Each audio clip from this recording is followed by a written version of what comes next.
make sure you save a lot of room for your family and friends, because this show is guaranteed to make a splash. We know that you can't possibly get bored at this one, but if so, look into my eyes. See? It worked. This one's a winner, and so is this one. Sports Night is next. Hello, everyone, and welcome to Sports Night. I'm Joe Young. And I'm Howie Shapiro. And since we won't be here, obviously, all of us at CTN want to wish everyone a Merry Christmas, very happy and healthy New Year. Everybody just be safe and enjoy. And of course, we want to wish you and the rest of our Jewish friends an end to a happy Hanukkah. Yeah, it's almost over. 2 more days, 2 more nights, almost 2 more over. crazy nights. But a very a very happy holidays to all, and hopefully a safe and happy New Year. We will not be doing a show next week on the 29th. We'll actually be doing, I believe, a CTN first, at least for us, 2 games in one day. I looked in the record book. Tournament time. Yes, it is. Tournament time. It is a first. It should be a lot of fun. Exciting. 2 different sports. Very exciting. We've done back-to-back games, but Correct. never 2 different sports. But never 2 different sports in the same night. Yep. To clarify. Nice job. Thank Way you. to go. Thank you. In 2 different locations. Exactly. Pretty wild. Same time zone, though, but 2 different locations. Wild and wacky stuff. We do have quite a bit of stuff to talk about tonight. We have some missing statistics and results. Hard to get a hold of some people as school is obviously on break now. But we will hope to be able to fill in the gaps. When we return, that'll be on January the 5th. That will be on January the 5th. All right, start with the girls hockey team. They had a very busy week with 3 games, including 2 against very tough conference opponents. Started on Tuesday with a visit from Centennial. After a slow start, the Cougars were really in a groove with 5 wins in their previous 6 games. Both teams were coming off of big victories over Andover, trying to keep the positive momentum going. No score early in the second. A scrum in front of the Cardinal net. Gabby Hughes able to gain control and shoot back to the far side. Get Centennial on the board first. Cougars take that momentum and build on it. A few minutes later, Kayla Ostendorf controls out of the corner, cuts across the crease, beats a sprawling Brittany Buell, gives Centennial a 2-0 lead. Cardinals answer quickly off the ensuing faceoff. Puck comes to Heidi Hanula. She races into the zone and buries the wrist shot top shelf on the far side. Pretty goal by their captain, gets Coon Rapids right back in this one. Just under 5 minutes left in the second. Emily Fish skating down the right wing, drops it for Hanula, takes it to the net. Puck bounces around. Whitney Gregg is able to poke it past the keeper. That evens the score at 2 goals apiece. Still in the second, Hannah Wind pinched to the boards, leaves the puck for Hughes, and she shelves it short side. Great shots, puts Centennial back in front 3-2 with less than 2 minutes remaining in the period. But that gave the Cardinals enough time to answer. Allie Stahlberger battling behind the net. Puck comes free out front. Lily Hackett rips it to the back of the net. A short-handed goal, and it makes the game 3-all going to the third. Cougars able to pounce again early in the final frame. Anique Linzer gets in alone, beats Buell high to the glove side to put Centennial in front 4-3. They add 1 more on the power play, and they go on to the 5-3 win. Tough loss. Obviously, would have liked to have gotten that one. And, girls are playing pretty well. Right Yeah, they now. are. They are. And this one was one that, if you look at the statistics and talking to Coach Christofferson, the statistics don't really lie. It was a very even game. Just a couple of opportunities buried by the Cougars, and not quite as many buried by the Cardinals. Unfortunately, as you know, that happens sometimes in hockey. It does. Cardinals rebound well, though. On Thursday, they beat up on the Rogers Royals 6-2. The final in that one. Lily Hackett had a goal and 2 assists. Bailey Ryan had 3 points in the contest as well. 2 goals for Alyssa Hansen from the blue line. Allie Stahlberger had a goal and an assist, and Brina Del Castillo had a pair of helpers. Well, the Cardinals were back home on Saturday night hoping to start another win streak, and they were facing one of the top teams in the conference. The Elk River Elks came in on a 6-game winning streak and were sitting in second place in the Northwest Suburban with a 10-2 record. And this was a special evening for the Cardinals program as they retired the jersey number of former captain Rachel Bana. Bana and her family on hand for this special ceremony.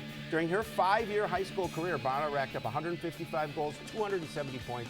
Her number 7 sweater enshrined the Cardinals' lore forever. Great game going, no score until the second. Brianna Simon feeds Shea McLean in the slot, the one-timer, and the air on the board. First are the Elks. Cardinals have the answer, though, just over 90 seconds later. Off the draw, puck played back to the point. Shot doesn't have much on it, but Lily Hackett on the doorstep, able to poke it home and even the score. We're still in the second. Elks with possession in the Cardinals zone. Julia Miller slides towards the net, and somehow it sneaks between the pads of Brittany Buell to put Elk River back in front. The Cardinals would have their chances to even the score. Allie Stahlberger able to get in around the corner late in the second. Goes to her backhand, but LaFontaine is able to get a glove and keep her team in front. Same score in the third. Cardinals generating chances again. Hanula tries to go high on the short side. LaFontaine stands tall. A couple of chances in the rebound, but unfortunately the Cardinals would not pick up the win, and they couldn't capitalize on the opportunities they did have. They definitely got their chances. Yep. They got in. They put pressure on the net. Coming in, Elk River was kind of a heavy favorite at 10-2, but the Cardinals gave them all they could handle. It really was a fun game to be a part of, and of course, Rachel Bana, a very well-deserved honor, having her jersey retired, and I have to correct you. You misspoke. It was 165 goals, not 155. Oh, sorry. I shorted her 10. But 270 points, and the list of accolades for that young lady, pretty impressive. 5 times all conference. It's just amazing. A Miss Hockey finalist her senior year. Now a captain for the Minnesota Golden Gophers. They've got 2 national champions under their ships under their belt. She did sit down with us for part of the second period and speak with us, and that was quite a joy. And very special moment. Really hoping to see her be able to raise that trophy once again at the end of this season. And as she was telling us during the broadcast, that'll be the end of her hockey career. But who knows? Sometimes you can't get too far away from it. And those are tough decisions to make. Coon Rapids would be very happy to see her come back in some sort of role as on the coaching staff somewhere. Be great. Somewhere, we'd love to see it. It would be fun. Very, very impressive. Very impressive career and a well-deserved honor. Cardinals host the Cardinal Cup next Monday through Wednesday. They start with Cambridge Isani on Monday. Hopefully they'll have good weather and they'll be able to play those outdoor games on Tuesday as scheduled. They get back to conference action against Champlain Park on Saturday the 3rd. Boys hockey team had just 1 game on the schedule last week, hosting division rival Osseo on Thursday. Orioles have struggled the past few seasons, but they're keeping themselves near the top of the Northwest Suburban East this year. They were trying to bounce back from their first conference loss of the season, while the Cardinals were trying to end a 6-game losing streak. Cardinals outshot 13-4 in the first, but no score in the second. Orioles crashing the net hard. St. John comes up with a big glove save, and the game stays scoreless. Coon Rapids with a chance shorthanded. Tyler Knapp blocks a shot from the point. That springs Mike Elson on the breakaway. Goalie able to make a save on the wrist shot, and the Orioles turn it around quickly. Puck moved to Ben Christofferson on the wing, and he's going to put a great shot high to the short side. Power play pays off and gives Osseo a 1-0 lead. Still in the second, Osseo with speed through the neutral zone. John Rapanak will take it to the net, slip the backhand to the 5-hole, and the Orioles have a 2-goal lead going to the third. They add another midway through the final frame. Eric Lyons beats Zach St. John high on the short side. Max Johnson puts it back in the net out front just to make sure that the lamp was lit on the initial shot. Osseo up 3-0. Cardinals took 9 penalties in the game. Orioles power play pays off again with 3:30 remaining. Lyons fires it through traffic, nets his second of the night. Turned out to be the final tally of the game. Osseo wins 4-0. Yeah, from what I've heard, the boys they're obviously having a struggling season, but I've heard that they've been spending way too much time in the box this season, and it's really hurt them. 9 penalties. Yep. Well, and Osseo took 7 in that same game. The Cardinals 0 for 6 on the power play, though. That's something you'd like to net at least 1 if you have 6 chances on the power play. Of course, with that many penalties, I didn't go through in detail and say, well, that power play was only 20 seconds, because I'm sure that some of them were shortened power plays because there were so many. But I think like 5 of the Cardinals' 9 penalties came in the third period, whether that be out of frustration or penalties because they were getting tired and reaching too much. I don't know. But yeah, you definitely cannot continue to get yourself in the box, especially if you're down in a game like that. Cardinals will head north next week for a tournament in Eveleth, a very historic rink up in Eveleth. It'll be an awesome experience for them to go up there and play in that rink. They play Kitson Central on Monday, Mankato East on Tuesday, and then the host Eveleth Gilbert squad on Wednesday. They return to action in the conference on Saturday the 3rd, hosting Armstrong. Saw quite a wrestling match the other night. We did indeed. Well, the Cardinals wrestling team was in Rochester over the weekend for the Minnesota Christmas tournament, one of the biggest events of the year. But first, they hosted a tough section opponent. On Thursday night, the 5th-ranked Cardinals taking on the 6th-ranked St. Francis Saints. This duel certainly lived up to its billings. Two tough teams taking the mat with section implications on the line. It was dramatic, sometimes controversial, and almost no one could have predicted the finish. The Saints stronger in the lower weights, and they show their supremacy from the very start. Tanner Kunshir using the arm bar to bend Aaron Caswell on the back. Kunshir gets the pin in just 67 seconds. After decision for the Cardinals captain Mike Jones at 113, St. Francis gets a dominant victory at 120. Daniel Worthington controlling the match against David Weiser from the start to finish and earning a 16-4 major decision. Going to move to 152, Saints with an 18-11 lead. A bit of surprise here. The Cardinals' undefeated Joey Bothwell gets caught in the headlock midway through the second. Troy Strunz does a nice job squeezing tight, gets the pin, the mat, and the Saints are clearly fired up about that pin. Coon Rapids comes right back, Captain Keanu Baker dominating Tyler Dawson at 160. He almost gets the pin this time as it expires in the second, but will get the 18-2 tech fall early in the third. You see the win for him. Alex Caldarella will follow that up with some more bonus points at 170. He puts Cole Kerpak in the cradle, puts him on his back to the mat, gets the pin in 138. Cardinals trail by 2 with 4 matches left. Mike Bothwell got a major decision at 182 to give the Cardinals the 26-24 lead. Then the controversy starts. Tyler Birdall wrestling the first time this season. He does just what he wanted to. He'll get the pin late in the first period, but watch as he gets up, pushes off the chest of Seth Dowman, and that would be a costly decision. Cardinals penalized a point for unsportsmanlike conduct. That was a tough one.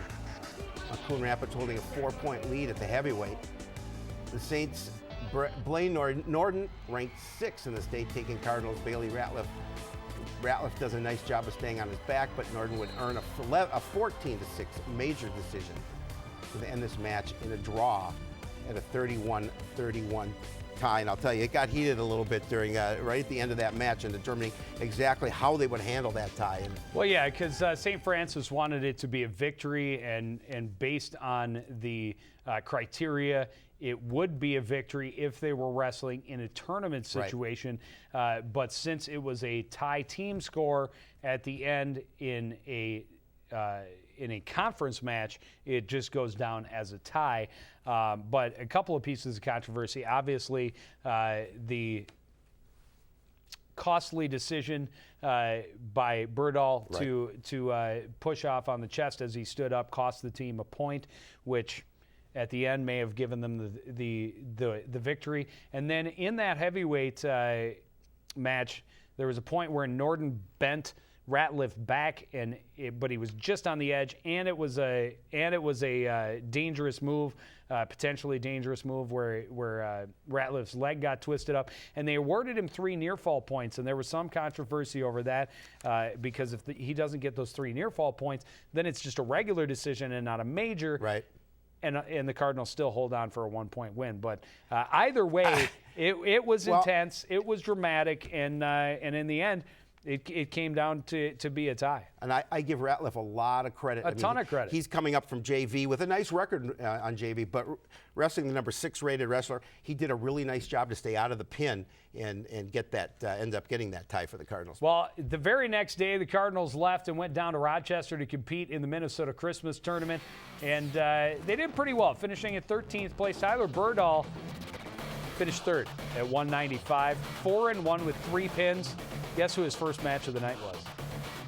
Who's that? Seth Hammond. Oh, was it really? He pinned him in less than a minute. Wow. My guess is he was very nice about how he dismounted this time. Maybe helped him up off the mat. May have. Josh Bryant finished 5th place at 138, had a couple of pins with a 5-2 record, also a tech fall and a major decision. Oh, by the way, Birdall's 4 wins, 3 pins, and a major decision. So pretty nice weekend for him. Joey Bothwell was 8th place at 152 with a 3-3 record. Mike Jones finished 3-2 with a pair of pins. Justin May, 145, finished 3-2 with a pin. And Alex Caldarella at 170 finished 2-2 also with a pair of pins. And Ratliff also competed at the heavyweight. Yep. His first match of the night. Same draw. First match was against Norden, and he didn't fare so well. I think Norton may have pinned him. I'm not. Don't quote me on that.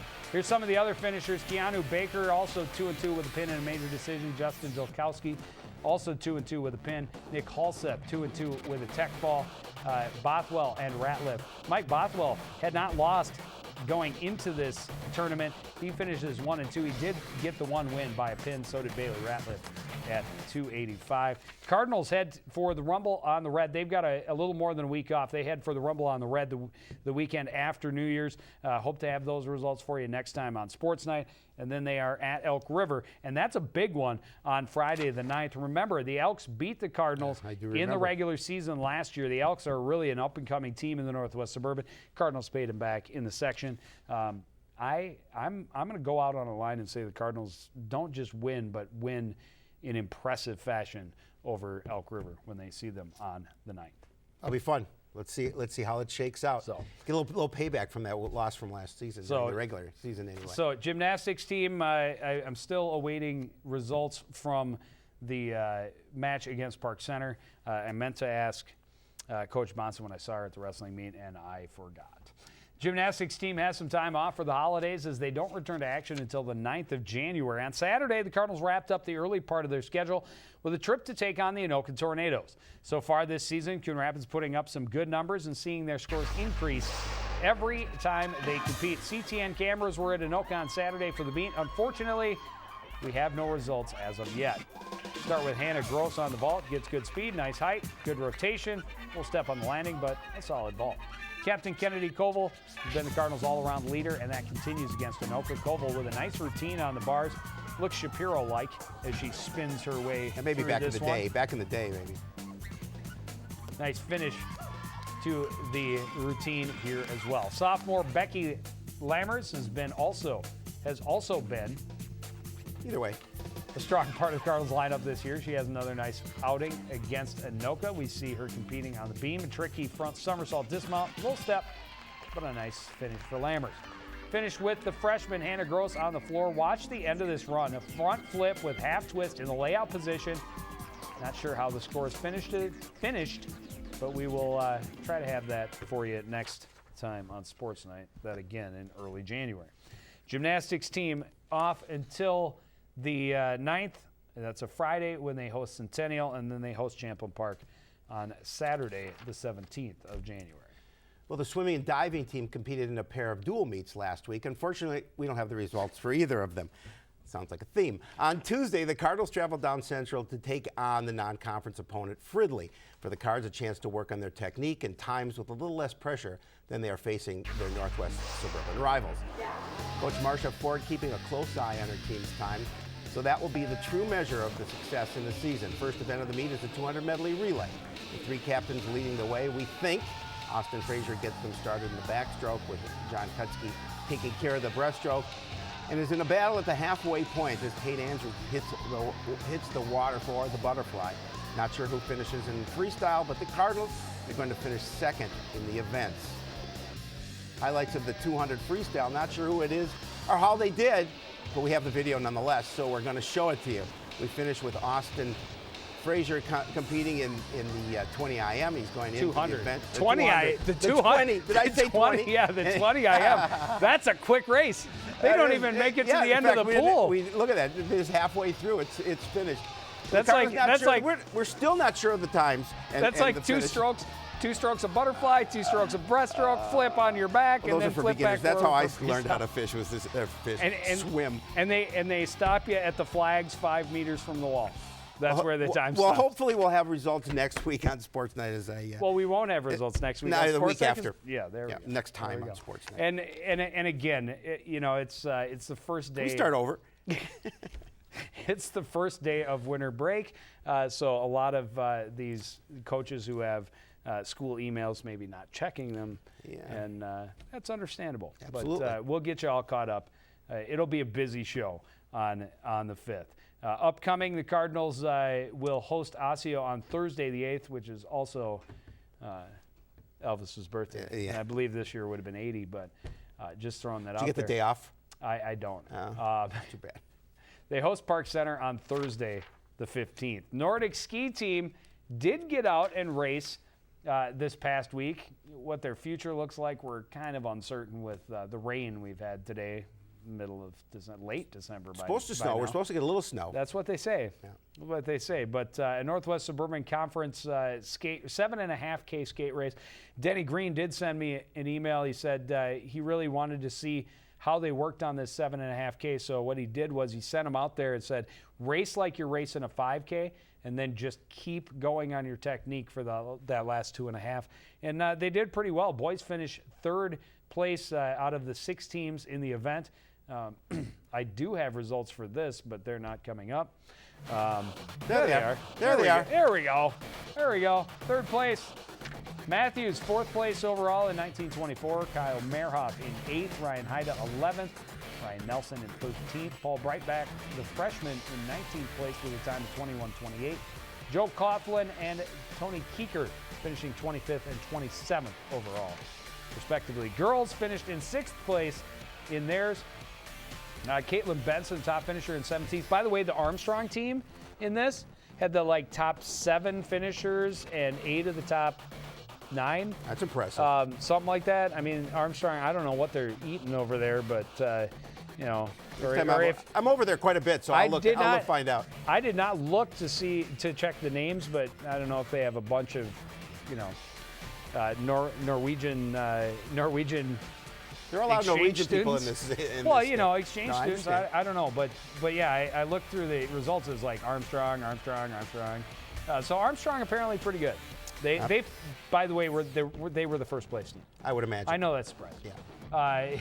Zabaski was 32nd, Ford 42nd, Mag O'Grady 50th, and Weimholt 51st. And I had to throw this out there. The Ellenbecker sisters finished in 2nd and 11th place in the JV 5K skate race. So a nice job by them. And Olivia was in 2nd and Abby in 11th. So congrats to them. For the Nordic ski team, they've got a 7.5K classic coming up on Tuesday the 6th. And then a 5K skate against Blaine and Irondale on the 15th. And I did confirm that with Coach Denny Green. He said, that's how it stands now, but when, where, well, that may change. A few things up in the air yet. Depending on the weather. Yes, absolutely. Just weird. 8 inches of snow in early November. By mid-December, it's gone. All gone. And it's raining, and it's 40 degrees again. Very strange. Maybe a green Christmas. Very odd. Weird.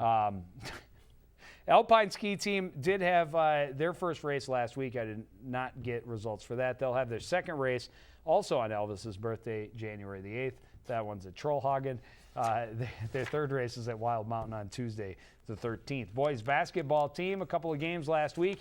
They took on Blaine on Tuesday. They lose to the Bengals 55-44. Chris Buckley leading the way with 15 points. Peyton Foy had 12. I'm not sure who our win is. Maybe related to Timmy Wynn, had 6 points. Sam Carver had 4, and Tyler Brick added 4. I had to double check that. Ooh, dang. That's me. That's my bad. Hey, I don't know Timmy, if anybody. In my book, apparently I spell Timmy with an R.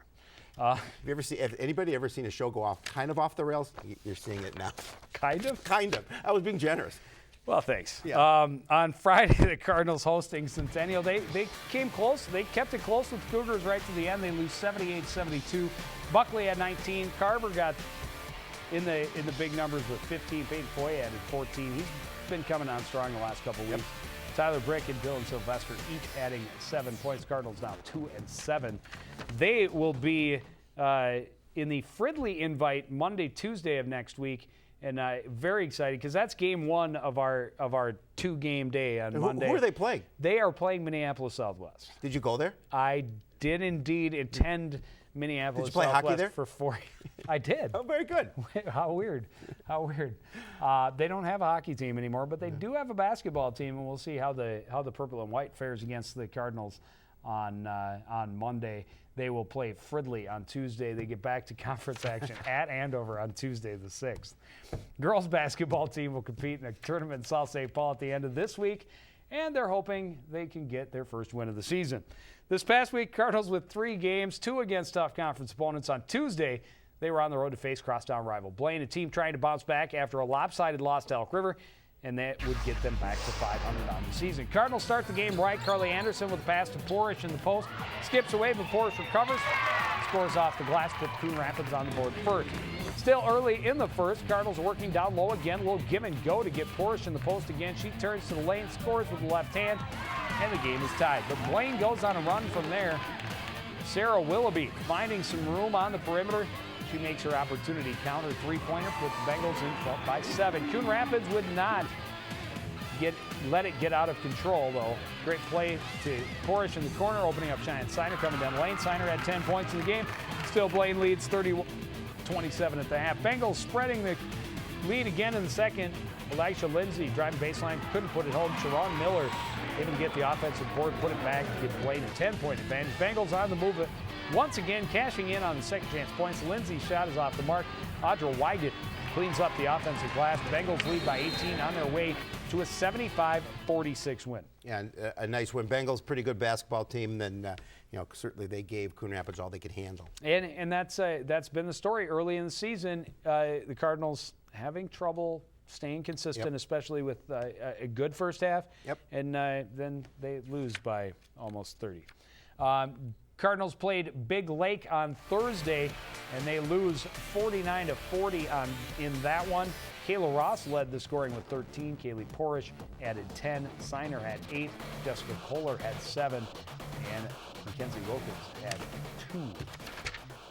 On Friday, Cardinals took on Centennial, and the Cougars double them up, 67-32. Kaylee Porish, the only one in double digits with 10. Cheyenne Siner had 7. Ross had 6, Wilkins had 5, and Morehouse had 4. Cardinals, as we mentioned, in the tournament this weekend in South St. Paul. They will play Concordia Academy on Friday, and then depending on win or lose and the winner in the other side of the bracket, that will determine when or what time and who they play on Saturday. We will be at that game against Concordia Academy on Friday afternoon. Cardinals host Osseo on Tuesday the 6th. There it is. A lot of holiday tournament action live here on CTN. Girls basketball at South St. Paul, but they're playing Concordia Academy. That's on Friday the 26th. On Monday at 1 o'clock. On Monday, boys basketball against the Minneapolis Southwest Lakers at 2 o'clock. It's in Fridley, but it's against Southwest. I've been waiting a long time to see the purple-white on the other side of the floor. Girls hockey, starting the Cardinal Cup against Cambridge Isani on Monday night, and that game will be live at 7:30. But that, thankfully, will do it for this edition of Sportsnight. It's been a rough one. Thanks for hanging in with us. We want to thank everybody out there for joining us to continue to support everything we do here at CTN. For the entire crew, including Howie Shapiro, we want to wish you a happy holiday and a happy new year. I'm Joe Young. Say goodnight.